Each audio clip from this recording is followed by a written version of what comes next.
Hey Virgo, and thank you so much for joining me on my channel, Green Line Goddess. This is your weekly read, a general read, and we're using the Mythic Tarot cards, so stories from the Greek myths.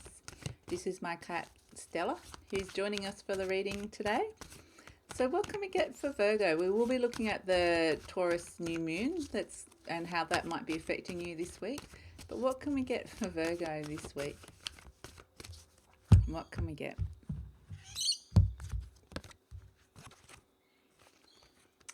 Wow, okay. The World and the King of Swords. So we have a completion in the world, and we have the King of Swords, which is finishing a project. The King of Swords is very much, he's very much a man that is very intelligent. His words, what I'm getting is his words is very powerful. It could be a boss or a father figure, some sort of powerful male in your life. Now, he's quite cold. I'm getting this chilly coldness. His words have power. It can kind of be a little bit scary sometimes. So I'm wary of him. I'm getting this wariness of the King of Swords. So if there's someone in your life that is like this, it's like he could quite easily just stab you with his sword, with his words, basically. Don't mess with him, is the energy of this King of Swords. Don't mess with him because he's quite stern and he's intelligent, and yeah, he doesn't suffer fools. So it's this energy coming in. It's very judgmental, almost vindictive. Like if you don't live up to expectations, he'll just cut you down. Like not good enough, not good enough. And is this the self-critical voice? Is this the voice inside your head? Not good enough. The perfectionistic criticism. Don't like the way you're looking today. Don't like those shoes. Your car's not good enough. Your house isn't good enough. Not good enough. I just keep getting not good enough, not good enough. Will tear you down. Now, this is either someone in your life or it is your internal voice of self-criticism with this King of Swords coming in. Now, with the World, like just see the difference in the colors of the cards, but the thing that connects them is the clouds. Okay, the clouds are in the background there with the king in behind the mountains, and I feel like that's stormy weather.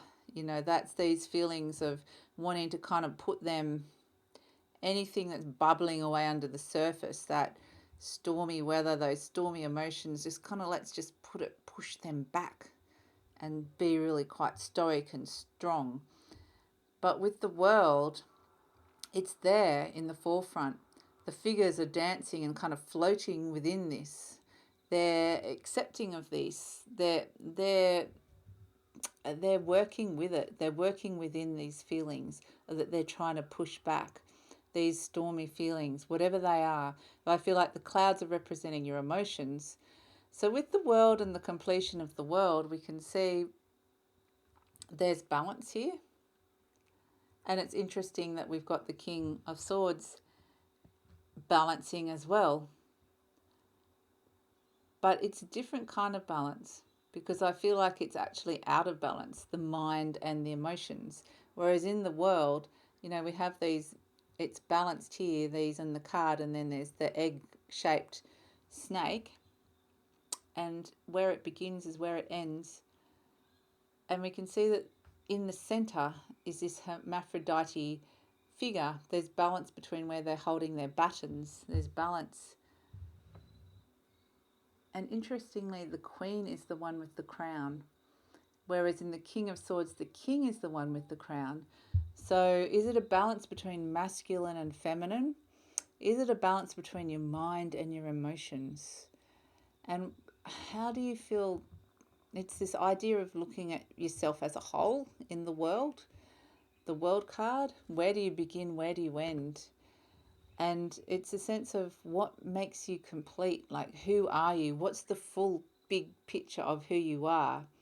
So with the King of Swords, he's only presenting the facade of his words, his language, his mind, his communication to the world. He's not revealing his emotions. Whereas with the World card, it's all integrated. The four elements are integrated. The swords, the thoughts, the fire, your passion, the cups, your emotions, and the pentacles, your money. So it's looking at what's kind of in balance and what's out of balance in your world this week. Okay, so it's very much looking at that, Virgo. Let's see. Oh, sorry, Stella. Let's see what else we can get for Virgo. What else can we get? Looking at imbalances, like where are you being too rigid in your thinking, in how you're thinking about it, or too cold with somebody, where you're kind of not presenting as the full picture of who you are. So what else can we get for Virgo? What else can we get? Wow, the Death card. Okay, so this is Hades, god of the underworld, and death represents transformation and change. So it's really like, those areas where you're quite cold and shut off and not revealing how you're feeling. Perhaps you've been hurt in the past. With the Death card coming in, it's really asking you to be more yourself, more whole in the world, to express. It's all about your expression as well. That's what I'm getting with the clouds. The clouds is often about words and how you express yourself. So it's about expressing all of yourself in the world, and that's what's being transformed and changed. That's the opportunity to kind of be more yourself in the world with this Death card coming through. And the Wheel of Fortune as well. Now notice the wheel and the world. Now we've got a circular theme happening. The Wheel of Fortune is about things being flipped. It's interesting that, fortune's changing and moving, and it's interesting Stella just flipped then. But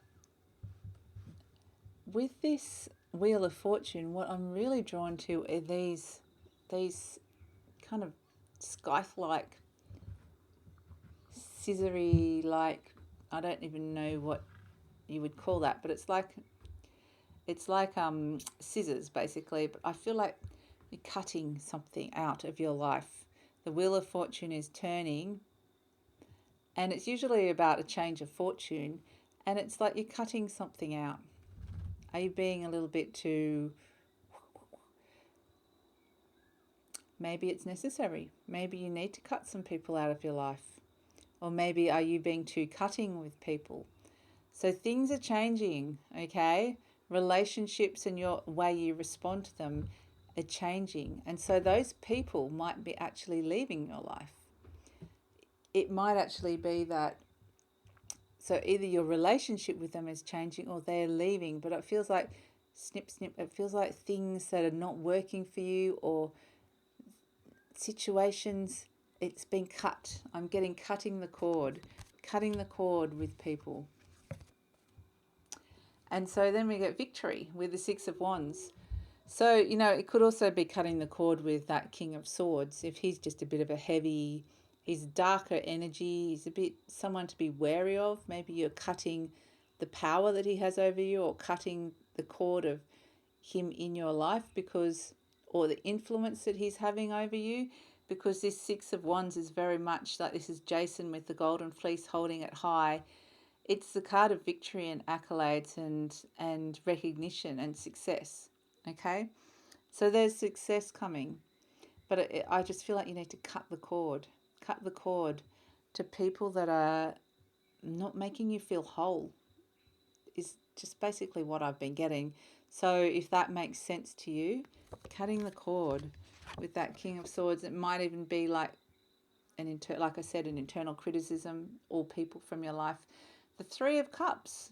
So then once we kind of cut that negative influence that person has over you, in comes celebration in love. Okay, so I think there'll be things to celebrate. You'll be celebrating with loved ones. There's success and celebration coming up. So it's just this getting rid of this King of Swords energy, whatever that is for you, whether it's a person or your own internal voice. It's like cut, and then in comes success and celebration. Beautiful. So it's really positive, Virgo. I think it's just, there's opportunities for big changes, big transformation, and changes in luck, because we've gone straight from the Wheel of Fortune to success and celebration. So you could be getting lucky this week. Okay, there's luck coming your way. There's a change in luck, definitely. You know, swinging to your favor. So that's really, really positive for you guys. So what can we get as a final little parting card for Virgo, as a soul card? What can we get for you as a message from your soul?